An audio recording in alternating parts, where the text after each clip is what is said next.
तारक नाम सभी समय, बोलो सत्योम सिद्धाय नमः। सत्यास्मी क्रिया योग, सत्यास्मी क्रिया योग और नवग्रह और कुंडलिनी चक्र क्या हैं, इसके विषय में सत्यास्मी ग्रंथ में जो वर्णन है उसके विषय में यहाँ मैं बता रहा हूँ। हमारे शरीर में ही 9 ग्रह कुंडलिनी चक्रों के रूप में विद्यमान होते हैं। पूर्व जन्म के इच्छा और कर्म के अनुसार ऋणात्मक धनात्मक स्वरूपी पुरुष और स्त्री यानी प्रकृति और पुरुष क्रिया और प्रकृति क्रिया के रूप में अनंत कर्मों का संचय हमारे शरीर में अति सूक्ष्म अवस्थाओं में इन ग्रहों मतलब 9 ग्रहों अथवा 9 चक्रों के रूप में एकत्र होकर वर्तमान के संपूर्ण जीवन में हमारी इच्छा व कर्म के रूप में प्रत्यक्ष कार्यरत और दृष्टि गोचर होता है। जो अंड सो ब्रह्मांड, यों इस उक्ति के अनुसार जो हमारे शरीर रूपी ब्रह्मांड में हैं वही संपूर्ण सौर मंडल जगत में दिखाई देता है और कार्यरत घटित होता है। अतः जब हम सत्यास्मी क्रिया योग को नियमित रूप में क्रमबद्ध रूप से करते हैं तब हम समस्त 9 ग्रहों को संतुलित और संशोधित करते हुए बिना किसी बाहरी व अन्य साधनों के अनेक कथित तंत्र मंत्र यंत्र रतन जड़ी आदि की सहायता लिए बगैर संपूर्ण जीवन सुखी समृद्ध व आनंदमय बना लेते हैं। क्योंकि हमारे द्वारा की गई प्रत्येक सत्यास्मी क्रिया योग की अनुलोम विलोम मतलब मनोसंकल्प गति एक बार के एक चक्र में यानी नीचे से ऊपर और ऊपर से नीचे में ही एक जन्म पूर्व जन्मों का दोष समाप्त कर देती है। और चूंकि अनंत जन्म है तो इसलिए थोड़ा समय इसके क्रिया योग में लग जाता है। अब समझें कि मात्र कुछ समय किया गया क्रिया योग अनंत पूर्व जन्म के दोषों को शीघ्र और अति शीघ्र निपटाकर वर्तमान व भविष्य के जीवन को परम सुंदर और सुखमय और मोक्षदायक बना देता है।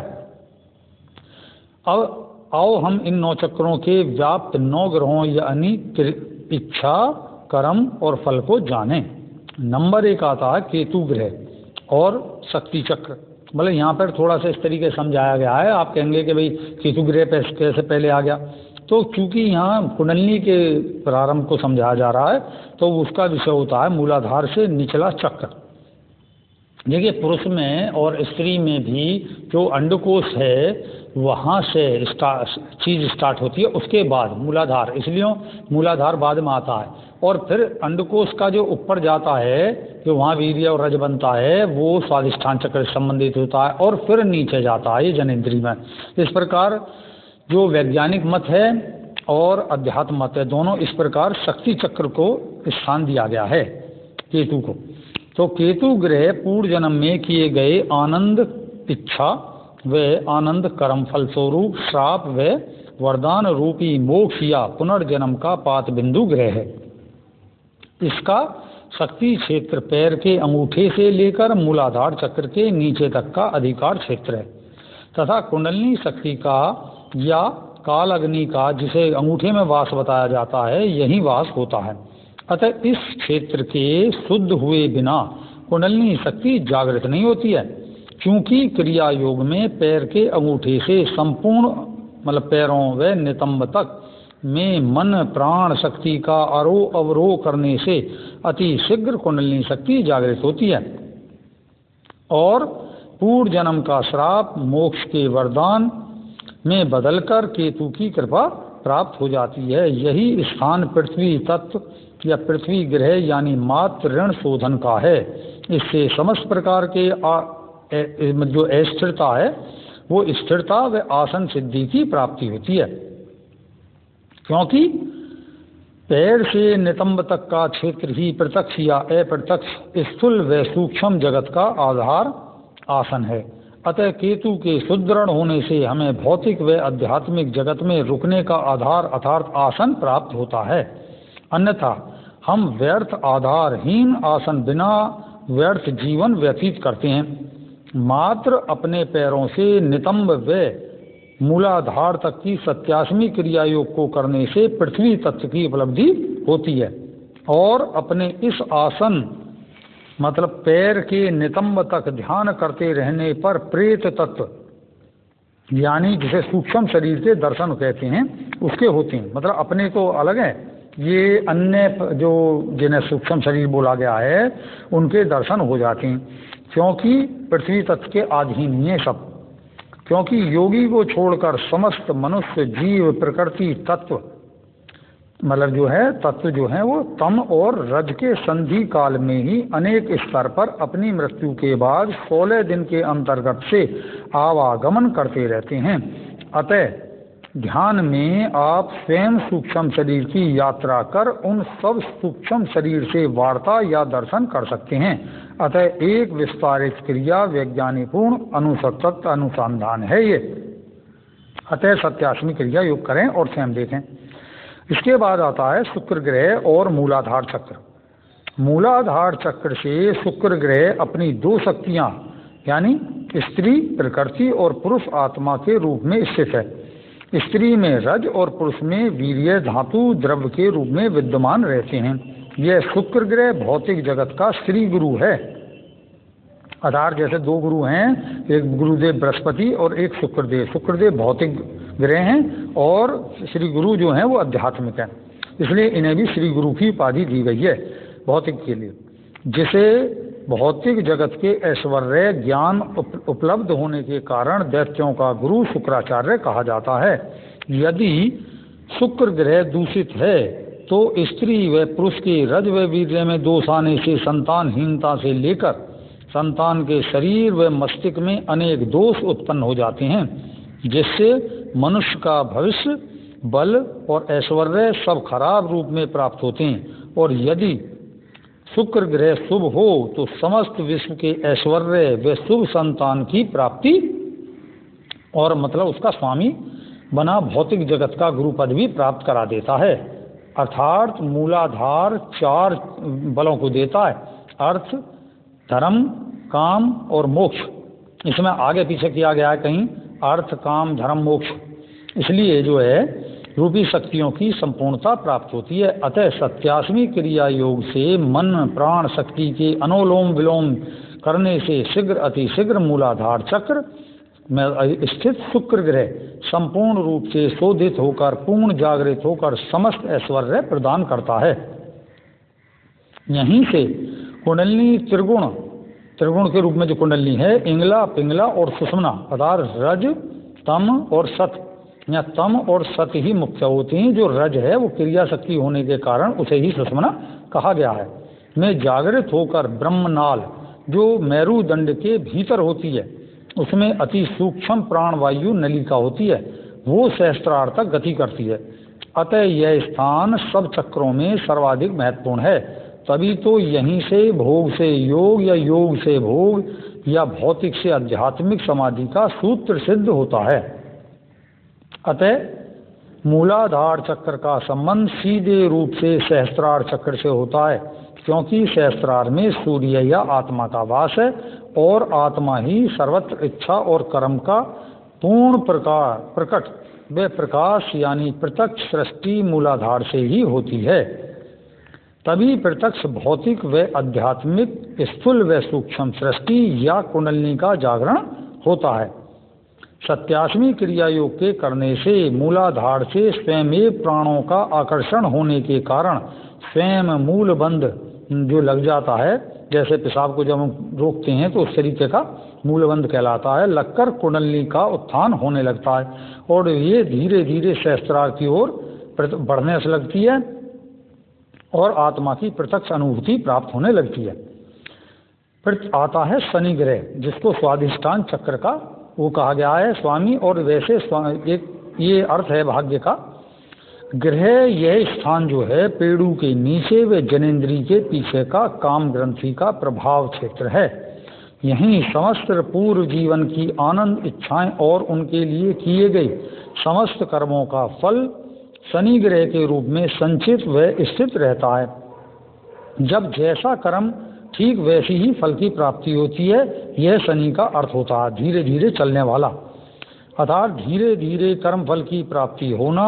यहाँ अष्टदल का अष्टशक्तियाँ हैं, अष्टदल कमल है यहाँ पर जिसकी अष्टशक्तियाँ हैं। यही अष्ट सिद्धियाँ या अष्ट इच्छा जिन्हें कर्म शक्ति के रूप में मनुष्य का संपूर्ण कर्म क्षेत्र है, या ये कहिए कि यहीं से मनुष्य का पारिवारिक राज्य देश के रूप में संपूर्ण स्वयं या भौतिक अहम का वास और फल प्रकट होता है। इसी कारण स्वाधिष्ठान चक्र को भाग्य चक्र भी कहा जाता है। मैं अर्थात मनुष्य इस भौतिक व आध्यात्मिक जगत में अपने को किस रूप में प्रतिष्ठित कर देखना व अनुभव करना चाहता है, यही इच्छा व कर्म का जो है, मतलब ये जो जैसे यहाँ बताया गया है, यही इच्छा व कर्म का पूर्व संचय भाग के रूप में उसे वर्तमान जीवन में इच्छा कर्म व फल संपूर्ण जीवन आयु में तीव्र मध्य अल्प परिणाम के रूप में प्राप्त होता है। अगर पूर्व जीवन में मनुष्य ने संतुलित कर्म सेवा तप दान किए हैं, तब इस वर्तमान जीवन में उसे सर्व सफलता की प्राप्ति स्वयं होती है। यों रंग से राजा या योगी बनता है। और जिसने सेवा तप दान रूपी कर्म में से एक या दो कर्म किए हैं, तो जो कर्म शेष रह जाता है वही उसे वर्तमान जीवन में अभाव कष्ट संकट आदि के रूप में प्राप्त होता है। यही शनि ग्रह की नीचता कहलाती है। अतः सत्यास्मी क्रिया योग के मन प्राण व संकल्प शक्ति के द्वारा अनुलोम विलोम क्रिया से यह स्वाधिष्ठान यानी शनि ग्रह का चक्र शोधित होकर अति तीव्र गति से शुभ भाग्य की प्राप्ति होती है और प्रत्येक मनुष्य ग्रस्त जीवन का संपूर्ण पालन करते हुए भोग से योग की सहज ही प्राप्ति कर लेता है। अब आता है मंगल ग्रह यानी नाभि चक्र। मंगल ग्रह का अर्थ है नवीन सृष्टि रूपी अपनी ही मंगल में स्वरूप की प्राप्ति होनी, अर्थात जैसी इच्छा वैसा फल या स्वरूप की प्राप्ति होगी। सभी जीव जगत मनुष्य का जन्म अपनी जननी माता के गर्भ से नाभि कमल नाल से होकर जुड़ा रहता है। अतः यही नाभि स्थान ब्रह्मदेव और ज्ञान की देवी सरस्वती का अर्थात इच्छा ब्रह्म है और शक्ति जो है वो ज्ञान की देवी मतलब सरस्वती है का प्रभाव क्षेत्र व निवास स्थान माना गया है। और मंगल का प्रसव पृथ्वी से होने के कारण ही मंगल को भूमिपुत्र कहा गया है। इस नाभि क्षेत्र को तेजस्व केंद्र भी कहते हैं। और यहाँ 10 ग्रंथियाँ मनुष्य के 10 स्वभाव या शक्तियाँ जैसे लज्जा पशुनता ईर्षा सुसुप्ति विषाद कषाय तृष्णा मोह घृणा और भय जैसी वृत्तियों का निवास व प्रजनन होता है। यही शुभ रूप में मंगल व अशुभ रूप में अमंगल परिणाम कहलाती है। तेजस्व केंद्र के कारण यहाँ तेज या सत्य ज्योति का या कुंडलिनी शक्ति का पूर्ण जागरण होता है। प्रारंभिक जागरण है ये, यहाँ मतलब जिसे ज्योति के रूप में देखते हैं, एक तेज प्रकाश घोर तेज प्रकाश के रूप में देखते हैं प्रारंभ में। इस स्थान का संबंध आज्ञा चक्र से होता है, क्योंकि मन आज्ञा चक्र और इच्छा यानी मंगल या सृष्टि का भौतिक या आध्यात्मिक सृष्टि से सीधा संबंध है। अतः यह चक्र जागृत होने पर आज्ञा चक्र जिसे दिव्य चक्षु या दिव्य दृष्टि प्रज्ञा कहते हैं, अर्थात जागृत मन भी कहते हैं उसे, वैसे जागृत मन ही उपयुक्त शब्द है इसके लिए। और यहीं से फिर सूक्ष्म शरीर की स्वयं प्राप्ति होती जाती है। अब आता है बृहस्पति ग्रह और जिसका क्षेत्र है हृदय चक्र। मैं यानी आत्मा या मैं जो आत्मा के 2 विषय को कहा गया है, स्त्री और पुरुष के संयुक्त अवस्था को आत्मा कहा जाता है, कि समस्त इच्छाओं व आनंद या विषय शून्यता की प्रत्यक्ष पालन और प्राप्ति का क्षेत्र हृदय चक्र कहलाता है। और इस हृदय चक्र का दूसरा नाम गुरु या ज्ञान या बृहस्पति अर्थात बृहस्पति का अर्थ है सबसे विशाल स्थान सबसे विशाल क्षेत्र कहलाता है। क्योंकि इच्छाओं का अनंतता होने के कारण इसे बृहस्पति स्थान कहा गया है। इसी हृदय चक्र में आत्मा अपनी समस्त आनंद और इच्छाओं और उसके लिए किए गए समस्त कर्मों का प्रत्यक्ष आत्मावलोकन या क्या पाया क्या खोया और क्या शेष बचा इस ज्ञान का सत्य दर्शन करती है। अतः इस हृदय गुरु क्षेत्र में विश्व का लालन पालन का ज्ञान अर्जन होने से यहाँ उपस्थिति आत्मा के ज्ञान को विष्णु भी कहा जाता है। और मनुष्य अपने विश्व या शरीर या दृष्ट जगत के संबंध के साथ शक्ति अर्थात आत्मोद्देश्य लक्ष्य की आत्म प्राप्ति लक्ष्मी अर्थात कर्म शक्ति का भी अवलोकन करता है।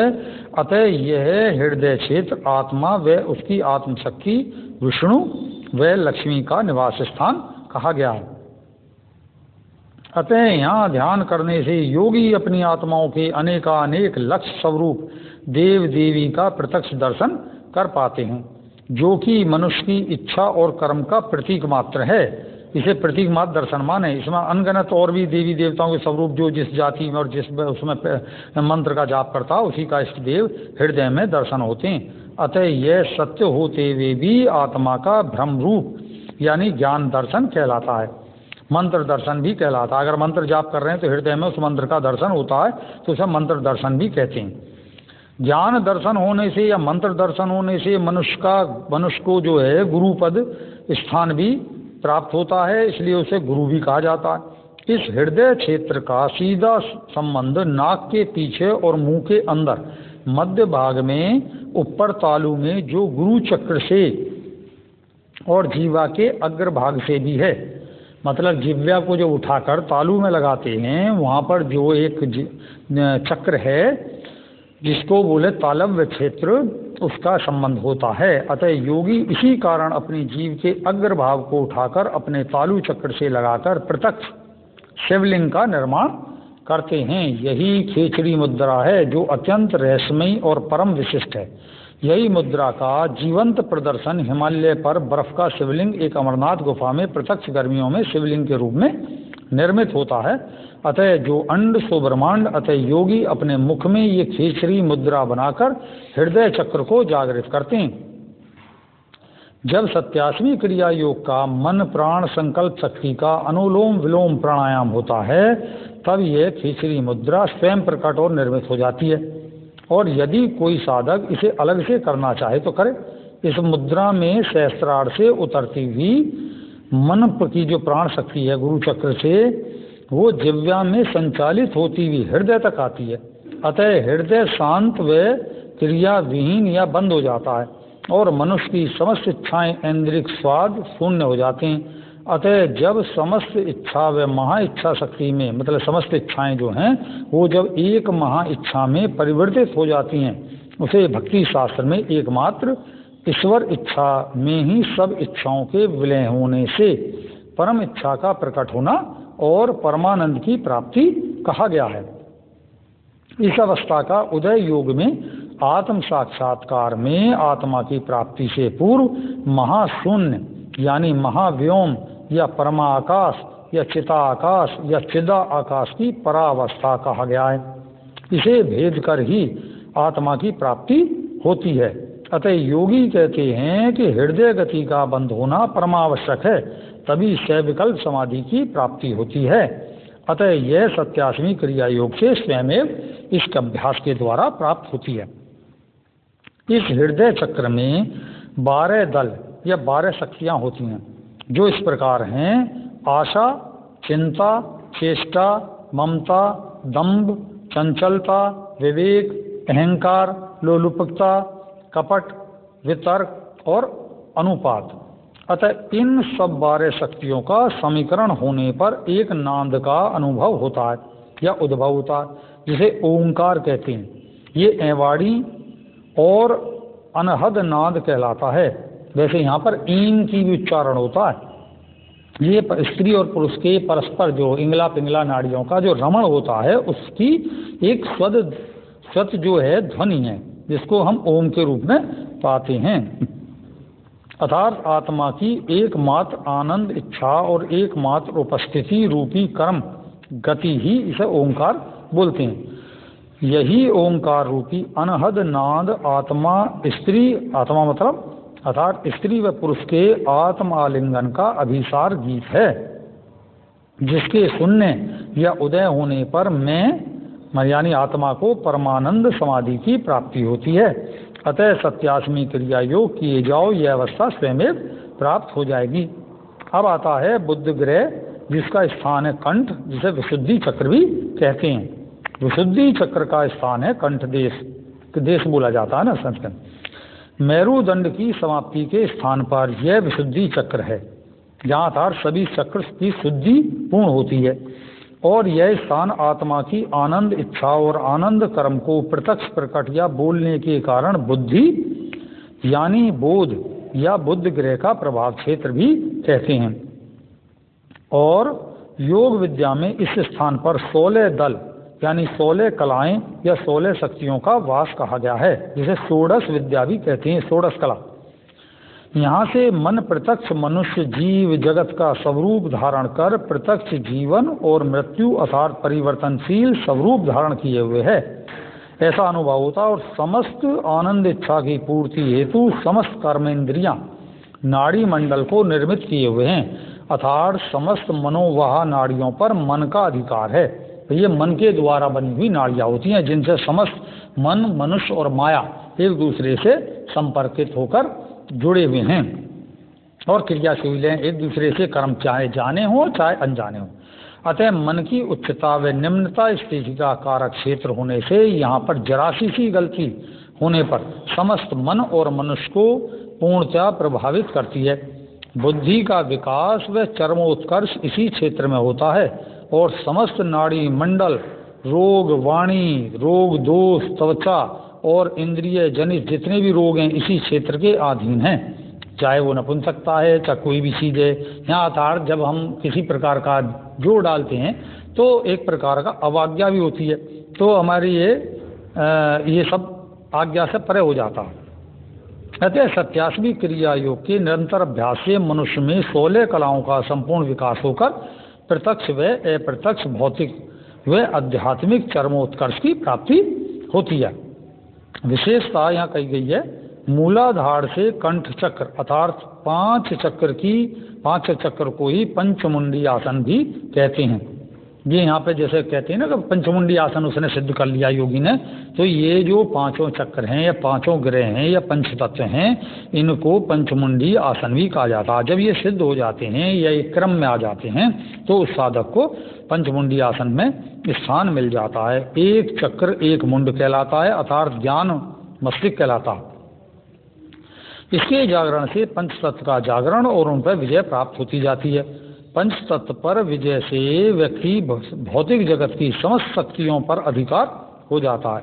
साधारण भाषा में इसे कहें तो व्यक्ति अमर हो जाता है, लेकिन यहाँ अमरता का वो अर्थ न लगाएं, क्योंकि काल सब जगह होता है, समय सीमा बढ़ जाती है। अमरता का अर्थ है जो कि आमतौर पर हम देखते हैं तो उससे अधिक आयु की प्राप्ति होती है। ठीक यही साधना तंत्र मार्ग में पंचवृक्ष पंचवटी जो बोलते हैं, अशोक, आंवला, नीम, पीपल, वट वृक्ष, तुलसी की झाड़ियों के मध्य लगाकर तथा इन वृक्षों के मध्य 5 प्रकार के प्राणियों के मुंड, जिनमें मतलब होते हैं मनुष्य का मुंड, सर्प का मुंड, नेवले का मुंड, वृषभ मतलब भैंसे का मुंड और बंदर के मुंड के तथा 5 विभिन्न जातियों के मनुष्यों के, मतलब अगर ये नहीं मिलते हैं तो 5 विभिन्न जातियों के मनुष्यों के मुंडों को मंत्रों से अभिमंत्रित कर कर भूमि में स्थापित कर उस पर बैठकर अपने अभिष्ट मंत्र का जाप व ध्यान किया जाता है। ये तंत्र का विषय है।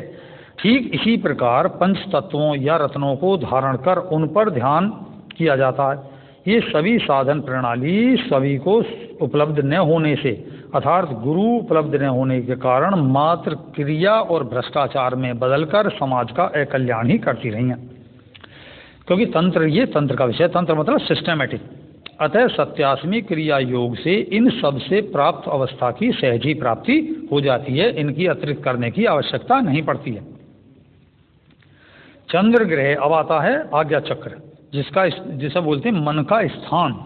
यहीं पर मन 2 भाग में बटा हुआ है और इसी क्रिया को जो लम छम और हम छम जो मतलब मंत्र दिए गए हैं आज्ञा चक्र में 2 पत्तियों का दल बताया गया है, यह स्थान दोनों आँखों व भ्रुकुटियों के बीच में स्थित है। अतः इसे दर्शन केंद्र भी कहा जाता है, क्योंकि यहाँ आत्मा अपनी इच्छा को मन के रूप में प्रकट करती है।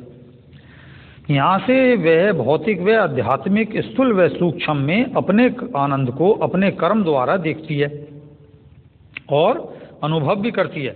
अतः आत्मा की आनंद व कर्म आज्ञा प्रस्तुत होने से यह क्षेत्र आज्ञा क्षेत्र या आज्ञा चक्र कहलाता है। इस क्षेत्र का स्वामी आत्मा अर्थात मैं की द्वैत स्त्री पुरुष ऋणात्मक और धनात्मक स्थितियां मतलब मन, मैं प्लस ने मन कहलाती है। यहाँ मैं है और ना हो हम, मतलब मैं हूँ भी और नहीं भी हूँ, जो आज्ञा है और उसकी प्रस्तुति। मैं आत्मा अपनी ही शक्ति दूसरे मैं या चंद्र के रूप में प्रकट करता है। चंद्र अर्थात छह माने और या दूसरा मैं या इंद्र यानी अर्थात मैं रूपी प्रत्यक्ष इंद्रिय शक्ति की उपस्थिति ही मन या चंद्र ग्रह के रूप में होती है। इसी क्षेत्र में आत्मा अपने 3 स्वरूपों में बटी हुई है। नंबर 1 आनंद इच्छा, नंबर 2 आनंद क्रिया, नंबर 3 आनंद प्राप्त ज्ञान। अतः यही त्रिगुण तम रज और सत यानी इड़ा पिंगला और सुषुम्ना 3 प्राण गति धारा हैं। वास्तव में इसी चक्र पर आत्मा स्त्री पुरुष का एकत्व युगल जो आलिंगन बंधन युक्त है अवस्था है, मतलब दोनों एकाकार अवस्था है, जिसे कह देते हैं कि ये जो कहा गया है कि भाई परमात्मा का जो एकल युगल अवस्था है उसके दर्शन और अनुभूति प्रेमावस्था की यहीं पर इस अवस्था पर ही होती है। जहीं पर एको बहुश्याम अर्थात में एक से अनेक हो जाऊं की स्त्री व पुरुष के स्वरूप में एक साथ घोषणा करती है, तब दोनों 16 कलाओं से पूर्ण होकर समस्त जीव जगत चराचर में आनंद और प्रत्येक स्वरूप में बढ़ जाते हैं, जबकि प्रत्येक रूप में वे केवल स्त्री व पुरुष के रूप में ही विद्यमान रहते हैं। चाहे जगत का वह कोई भी रूप या संबंध हो, तब आप देखेंगे कि वे केवल एक स्त्री और एक पुरुष के रूप में 2 ही हैं, और इन 2 स्त्री व पुरुष के परस्पर प्रेम में वो एक रूप ही है जो बीज रूप है, तथा दोनों के प्रेम को पुनः पाने के लिए वियोग या अलगाव होता है। जीवन मृत्यु बाल्य से वृद्धावस्था के रूप में वह सूर्य चंद्र प्रातः दोपहर साय आदि जितनी भी अवस्थाएं हैं आदि रूपों में जो परिवर्तनशील अवस्थाएं हैं वही द्वैत अवस्था कहलाती है और द्वैत अवस्था कही जाती हैं। यह दोनों की आनंद अवस्था की पुनः पुनः प्राप्ति मात्र है। प्राप्ति ही योग या प्रेम कहलाता है। मतलब जैसे हम कहते हैं ना कि मुझे प्राप्ति हुई है तो वही प्रेम है। और मन की ही ये निरंतर प्रयोग को लेकर आत्मा प्रेम की प्राप्ति का नाम ही सत्यास्मी क्रिया योग प्रणाली है। यहाँ समस्त साधक व पाठकगण यह ध्यान रखें कि आज्ञा चक्र में मन या चंद्र का अर्थ है मैं की विपरीत शक्ति अर्थात स्त्री के विपरीत पुरुष और पुरुष के विपरीत स्त्री। अतः यह विपरीत दर्शन ही वाम मार्ग कहलाता है। अतः यहाँ अपने से विपरीत अपनी ही अर्ध शक्ति को देख स्पर्श आलिंगन या रमण व पूर्ण होता हुआ द्वैत व अद्वैत अर्थात भेद अभेद की परमानंद अनुभूति प्राप्त करता है। जब योगी इस चक्र पर आकर समाधिस्थ होते हैं तब वे वाम मार्ग साधना करते हैं, अर्थात अपने से विपरीत शक्ति का सहयोग लेकर साधना करते हैं। जैसे स्वर साधक पिंगला पिंगला सूर्य चंद्र स्वर दोनों के रमण से सुषुम्ना में एकत्व संयोग करके कुंडलिनी जागरण करता है, तथा ऐसे ही ब्रह्मचारी व मंत्र साधक अपने मंत्र के दो भाग करके मंत्र का अनुलोम और विलोम अर्थात का मंत्र का पुनः उच्चारण मतलब बार बार उच्चारण द्वारा मंत्र में रमण अर्थात घर्षण उत्पन्न कर अपनी ही सुषुम्ना को खोलकर कुंडलिनी जागृत करता है। और मंत्र के इष्ट देव देवी आदि आत्मा को प्राप्त करता है। अर्थात जब ऐसी अवस्था होती है तो घर्षण से जो ऊर्जा निकलती है ऊर्जा रूप का धारण करती है और वो दर्शित होती है। ऐसे ही प्रत्यक्ष भोग में उसके स्त्री पुरुष का रमण अपनी आनंद इच्छा की पूर्ति करता हुआ धीरे धीरे उनके मध्य ध्यान करने पर सुषुम्ना को खोल कर कुंडलिनी जागृत करता है। अतः यहाँ प्रत्येक साधक या प्रत्येक मार्ग का साधक वाम मार्ग का प्रत्यक्ष और अप्रत्यक्ष साधना कर सिद्धि पाता है, जिसे उत्तर मार्ग भी कहा गया है। अतः वो उत्तर मार्ग पर चलता है। यही साधना मार्ग ग्रह चक्र में दक्षिणायन मार्ग या उत्तरायण मार्ग कहलाती है। तभी महाभारत में भीष्म ने उत्तरायण में अपने प्राण छोड़कर निर्विकल्प समाधि में प्रवेश कर मोक्ष प्राप्ति की थी। यही यहाँ योग रहस्य बताता है जो गुरुगम में। अतः आज्ञा चक्र तक प्रत्येक योगी भोग का आश्रय लेकर अर्थात वाम मार्ग का सहयोग लेकर उत्तर मार्ग अर्थात सहस्त्रार सूर्य साधना में प्रवेश करता है। यही चंद्रा अवतरण से सूर्य अवतरण की अखंड महायोग की महासाधना है। जो अंड सो ब्रह्मांड अर्थात जो अंदर है वही ब्रह्मांड में है। अतः प्रत्यक्ष विश्व में जो सूर्य और चंद्र को ग्रहण लगता है, ऐसी पृथ्वी के चंद्र से लेकर अन्य ग्रहों के चंद्रों का ग्रहण लगता है। इस सूर्य व चंद्र के ग्रहण से नव सृष्टि होने में सहायता प्राप्त होती है और इस सत्यासमी क्रिया योग से यह सच उपलब्ध होता है जो ग्रहण दोष है वो मिट जाता है। जितने भी प्रकार के ग्रहण दोष हैं ये सब मिटते हैं। अब आता है सहस्त्रार चक्र, जैसे सूर्य ग्रह का चक्र कहा जाता है। यहाँ आत्मा की अपनी स्वयं की उपलब्धि होती है। यह स्थान मस्तिष्क के ऊर्ध्व व मध्य में सहस्त्रदल कमल ग्रंथि के रूप में प्रत्यक्ष रूप में विद्यमान रहता है। यही आत्मा अपने स्त्री व पुरुष के भेद को भूलकर परस्पर आपस में प्रेमत्व के एकीकरण को प्राप्त होकर शेष रहती है। अब यहाँ कोई दूसरा नहीं रहता, यहाँ उसे ही शेष बोलते हैं कि है लेकिन है भी नहीं। और यहाँ ऋणात्मक व धनात्मक शक्ति मात्र न्यूट्रल अवस्था जिसे बोलते हैं या बिंदु अथवा न्यूट्रल का मतलब बिल्कुल अचेतन नहीं है कि वो चेतना अवस्था को बोलते हैं। बिंदु अथवा बीज अवस्था में चेतन अर्थात केवल अवस्था में बनी रहती है और यह अनंत अनादि अनेक सहस्त्र प्रेम रूप में प्रेम के तेज सत्य से प्रकाशित होकर निराकार अवस्था में प्रतीत होता। क्योंकि यहाँ न दृष्टा है और न ही दृश्य, अतः मात्र मैं हूँ की उपस्थिति है। परंतु यहाँ पाठक व साधकों को यह स्मरण रखना चाहिए कि ये प्रेमावस्था एकत्वावस्था दृष्टा व दृश्य से अगोचर वे अभेद होने पर भी अनुभूत और चेतन और प्रतिष्ठित है। अतः यह साकार स्वरूप है। क्योंकि यहाँ मैं मौन है लेकिन यह चैतन्य भी है, अतः यह साकार स्वरूप है। अतः इसे कंपित, इसे ऐसे समझें कि इसे कथित निराकारवादी समझकर भूल नहीं करना चाहिए। जैसे बहुत से कहेंगे कि भाई यहाँ तो अरे निराकार के दर्शन हो रहे हैं, यहाँ पर ऐसा नहीं होता। फिर क्या होता है? तो यहाँ मैं जो है वो आत्मा के प्रेमालिंगन स्वरूप में अपने होने का पुनः भेद जिसे स्वभाववत कहा जाता है होने के कारण ही मैं का पुनर्जन्म होना ही आत्मा अर्थात सूर्य में ग्रहण लगना है, अर्थात राहु ग्रह का प्रभाव होता है। जब वो मस्तिष्क को राहु ग्रह का स्थान कहा गया है, गर्दन से लेकर सहस्त्रार तक जो क्राउन चक्र कहलाता है वहाँ तक। अतः जिस प्रकार सूर्य ग्रह अपने में स्थिर और स्वयं प्रकाशित है और समस्त अन्य ग्रह उसकी आकर्षण शक्ति से उसके चारों ओर गतिशील हैं, ठीक उसी प्रकार वैसे ही आत्मा भी अपने में समेट कर एकत्व युक्त स्त्री और पुरुष रूपी जो मैं है उसके आलिंगन जो अवस्था है उससे स्वयं प्रकाशित और प्रेम युक्त होने से स्थिर और अभेद और चैतन्य है। तथा आत्मा के आत्म आकर्षण जो आत्मा की शक्ति बोलते हैं, आत्माकर्षण से सभी आत्म अभिव्यक्तियों यानी जितने भी आत्मा के अभिव्यक्तियों से ये उत्पन्न चक्र हैं ये चेतन और बने रहते हैं और चक्कर लगाते रहते हैं। अतः साकार प्रत्येक अवस्था में उपस्थित और निरंतर सूक्ष्म व स्थूल के रूप में विद्यमान है।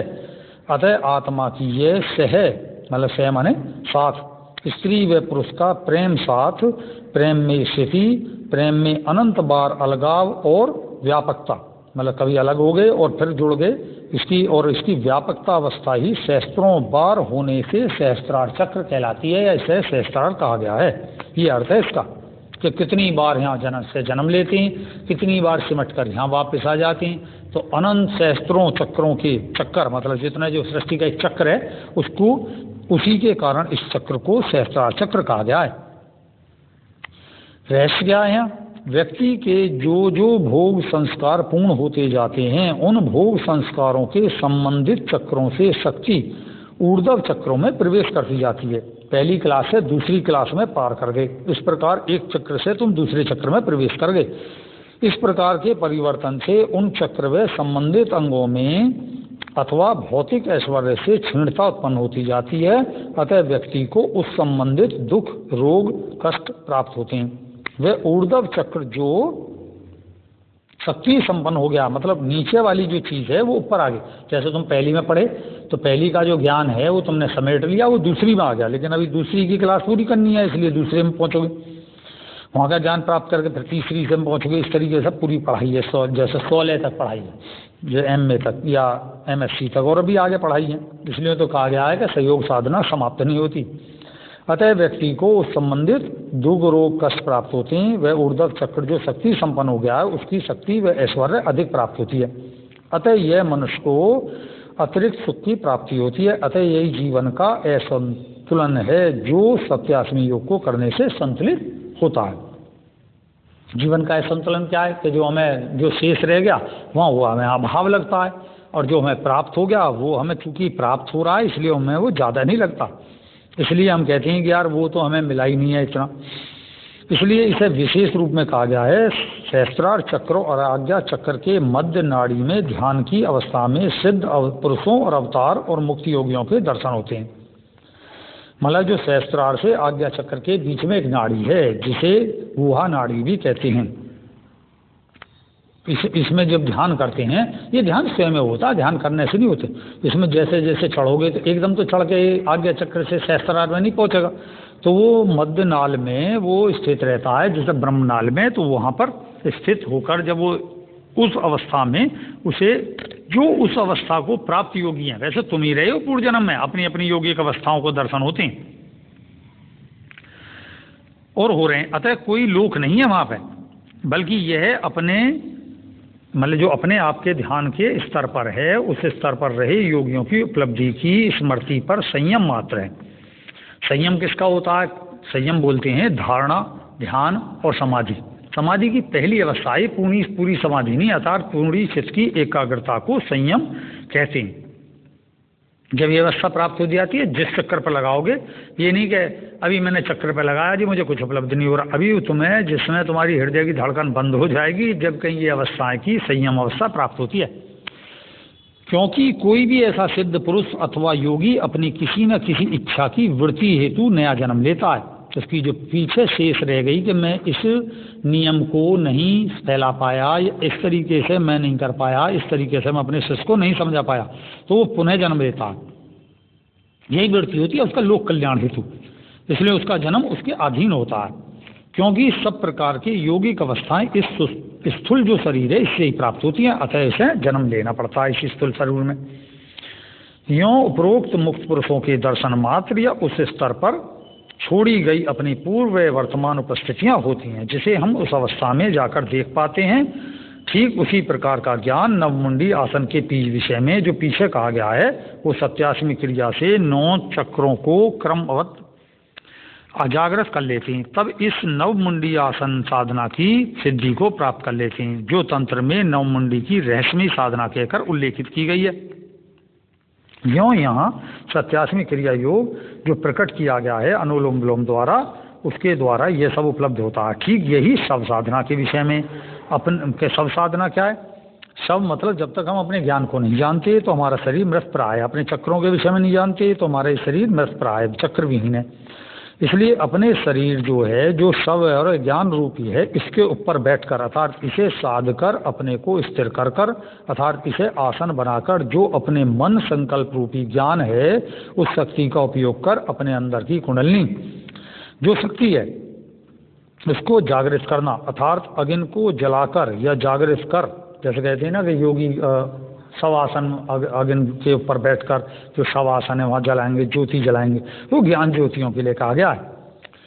जागृत कर अपने अंदर की 8 चक्रों में छिपी धनात्मक और ऋणात्मक मतलब स्त्री और पुरुष के जो 64 योगिनी शक्तियाँ हैं, मतलब इसकी जो कला हैं जैसे 2 से जब गिनना शुरू करोगे, 2 दूनी 4, 2 तिया 6, इस तरीके से करके वो 64 कलाएँ कहलाती हैं। 108 तक बैठती हैं, लेकिन ये 108 तो परावस्था में आ जाती हैं।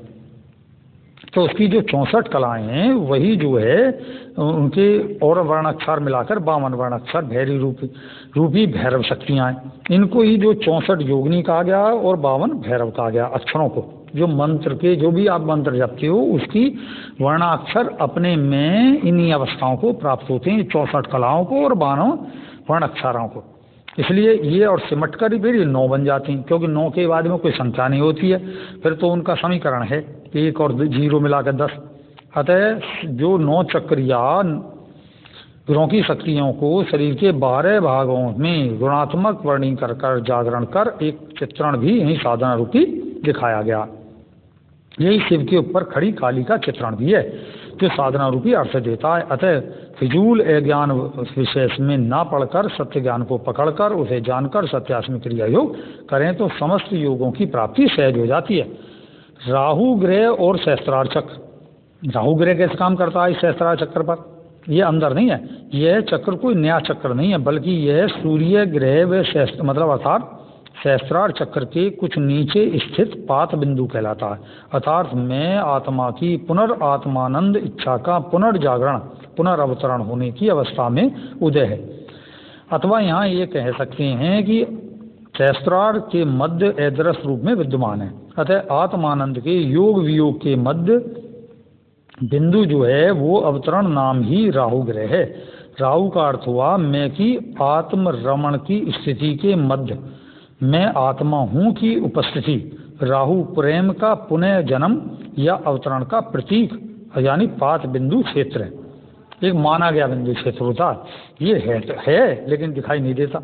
यह आत्मा सहस्त्रार रूपी जो है सूर्य लोक से पुनः चंद्रलोक की यात्रा कर अपना आत्मविस्तार करती है। यही सत्यास्मी क्रिया योग करते करते अर्थात अनुलोम विलोम करते हुए क्रिया योग की परावस्था केवल कुंभक, जो केवल कुंभक के रूप में जाना जाता है, जिसमें स्वयं ही प्राण गति रुककर आत्मस्थिति की प्राप्ति में स्थिर होना और परम आनंद की प्राप्ति कर पुनः परमानंद प्राप्ति के सुख को पुनः दृष्टा बनकर भोगना ही आत्म अवतरण कहलाता है। इस अवस्था की प्राप्ति ही मोक्ष है, ना कि कथित मोक्ष कि जिसमें मैं की अक्षय अवस्था है, ना कि खत्म होने वाला मैं कि मैंने मैं खत्म कर दिया। मैं खत्म नहीं होता कभी कि प्रेमावस्था जो और निर्विकल अवस्था में कभी भी वापस नहीं आना होगा। अगर वास्तव में ऐसा होता तो कोई महापुरुष या भगवान या अवतार ही नहीं लेते और ना ही आते और ना ही तप जप करते, क्योंकि वे सभी जानते थे कि आत्मा आनंद की पुनः पुनः प्राप्ति ही मोक्ष होती है कहलाती है, क्योंकि मैं के आनंद का अक्षय ही मोक्ष कहलाता है। यही सभी क्रियाओं और ज्ञान साधक सत्यास्मी क्रिया योग के निरंतर अभ्यास से स्वयं आत्मज्ञान के रूप में प्राप्त करेंगे। अतः उपरोक्त जो जितने भी ये बताए गए हैं क्रमबद्ध 9 ग्रह कुंडलिनी के 9 चक्रों के ज्ञान जागरण से सभी साधक समझ गए होंगे कि सत्यास्मी क्रिया योग करने से समस्त 9 ग्रह और नव जो कुंडलिनी जागरण है वो सहज में ही प्राप्त होता है, जीवन की आनंद अवस्था की प्राप्ति होती है। इसलिए ऐसा कहा गया है कि आप जो है क्रिया योग क्रिया करें, और योग मतलब अर्थात जुड़ने की अपने से, किससे? अपने से, अपने आत्मा से जुड़ने का योग प्राप्त करें।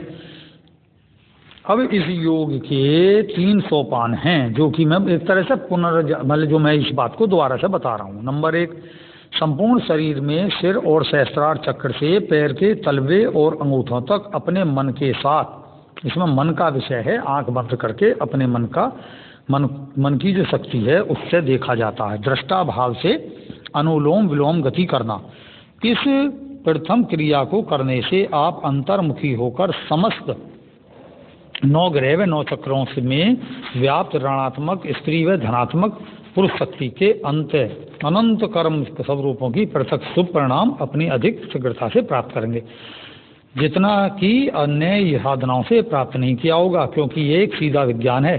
फिर दूसरा है, जब आप प्रथम विधि के बाद सहज रूप से द्वितीय विधि में प्रवेश करेंगे, जिसमें आपको अपने सहस्त्रार से मूलाधार के मध्य स्थित मेरुदंड के अंदर व्याप्त सुषुम्ना के अंदर जो ब्रजनी नाड़ी है, जिसे ब्रजनी नाड़ी के भी अंदर चित्राणी नाड़ी है, चित्रिणी नाड़ी भी बोलते हैं, कहीं कुछ है इसका, ब्रह्म नाड़ी बोलते हैं, लेकिन ये ब्रह्म नाड़ी नहीं है। चित्राणी नाड़ी के अंदर, इसके भी अंदर, ब्रह्म नाड़ी के अंदर जो तेज, जो सत है, उस तेज से प्रकाशित या उस तेज का प्रकाशित दर्शन करेंगे। और इस प्रकार जब कभी कभी हमें अचानक एकदम, जैसे हम नीचे देख रहे हैं तो हमें एकदम ऐसा लगेगा जमीन हट गई और प्रकाश दिखेगा, ऊपर देख रहे हैं तो कुछ हटा आकाश से और ये दिख गया। ये दोनों इस जो ब्रह्मनाल है इसमें प्रवेश स्थल हैं। जब हम ऊपर से नीचे को उतरते हैं तब दिखता है, हमारी दृष्टि ऊपर हो जाती है तो हमें ऊपर दिखाई देगा एक प्रकाश, और जब हम नीचे को, मतलब नीचे से चलते हैं ऊपर की ओर, तो नीचे जो है इस तरीके का हमें दिखाई देता है। इस प्रकार ब्रह्मनाड़ी के मध्य में प्राण शक्ति अर्थात कुंडलिनी चढ़कर सहस्त्रार में पहुंचती है। ब्रह्मनाड़ी के से प्रकाशित दर्शन होंगे। यहाँ 9 ग्रह और 9 चक्रों का पूर्ण सिद्धियों सहित दर्शन व लाभ प्राप्त होगा। अतः आपकी हृदय गति स्तब्ध होकर पूर्ण शांति की प्राप्ति होगी। जब तक द्वंद्व है, जब तक शांति का कोई प्रश्न ही नहीं है। और आज्ञा चक्र में प्रवेश होकर वाम मार्ग साधना हो के जो मतलब पूर्णत्व है, चंद्र अवतरण, उसके दर्शन होते हैं। तो चंद्रमा के दर्शन भी होते हैं, बहुत ऐसा विशाल चंद्रमा है, प्रकाशित चंद्रमा है, पूर्णमासी का चंद्रमा है। और इस चंद्र अवतरण से उत्तरायण अर्थात उत्तर मार्ग में प्रवेश होगा, जिसे हम सूर्य अवतरण का दर्शन होगा, मतलब बहुत तेज घोर प्रकाश के दर्शन होते हैं। तीसरी अवस्था आती है जब 87वीं क्रिया योग की अंतिम और तृतीय अवस्था आज्ञा चक्र से सहस्त्रार्ध के मध्य आत्म नाड़ी में क्रिया योग अर्थात आत्म स्थिर होकर स्वयं करेंगे। वहाँ पर क्रिया नहीं हो जाती, वहाँ सभी क्रिया खत्म हो जाती हैं, क्योंकि इस तृतीय अवस्था में मन की समाप्ति हो जाती है या प्राणवायु मन की गति नहीं करता है। यहाँ केवल उपलब्ध समाधि, केवल कुंभक से प्राप्त पूर्ण एकाग्रता या इच्छा शक्ति का आत्म इच्छा शक्ति में विलय और संपर्क हो जाता है। अतः इस आत्मा में व्याप्त नित्य प्रेमाकर्षण ही स्वयं यहाँ क्रिया योग कराता है। यहाँ क्रिया करने की जरूरत नहीं है कि यही योगी की इच्छा व माँ इच्छा में विलय होना या भक्त का भगवान का मतलब संपूर्ण एकाकार होना या भगवान पे जैसा आश्रित शब्द है नवदा भक्ति के आत्म समर्पण जो है वो यहाँ पे अवस्था प्राप्त होती है। अतः अंत में निर्विकल्प समाधि या प्रेम समाधि की प्राप्ति या आत्म साक्षात्कार होता है। अब प्रत्येक दृष्टा व दृश्य एकत्व को प्राप्त होते हैं, समाप्त हो जाते हैं। मात्र बोध शेष रह जाता कि मैं हूँ, लेकिन मैं यहाँ बोलूँगा नहीं कि मैं हूँ। इस अवस्था में योगी जब तक रहना चाहे तब तक रह सकता है, अर्थात न काल है, न समय है, न जीवन है और न ही मरण। मात्र शेष तो है परमानंद युक्त आत्मा और उसकी परमानंद से भी पुनः का जागरण होने की अवस्था। मैं के नित्य शाश्वत आनंद के लिए मोक्ष की प्राप्ति का यह ज्ञान जो मैंने सूर्य को दिया और सूर्य ने मन अर्थात मनु को दिया और मनु ने राजा इक्ष्वाकु को दिया अर्थात इच्छा के राजा मनुष्य को दिया और मनुष्य ने सप्त ऋषि राज ऋषियों को सप्त चक्र के रूप में दिया। आगे ये ज्ञान योग स्वयं विश्व में व्याप्त हो गया और इस ज्ञान और क्रिया योग को जानता है, वही कहता है अहम सत्यास्मि। जय सत्योम सिद्धाय नमः।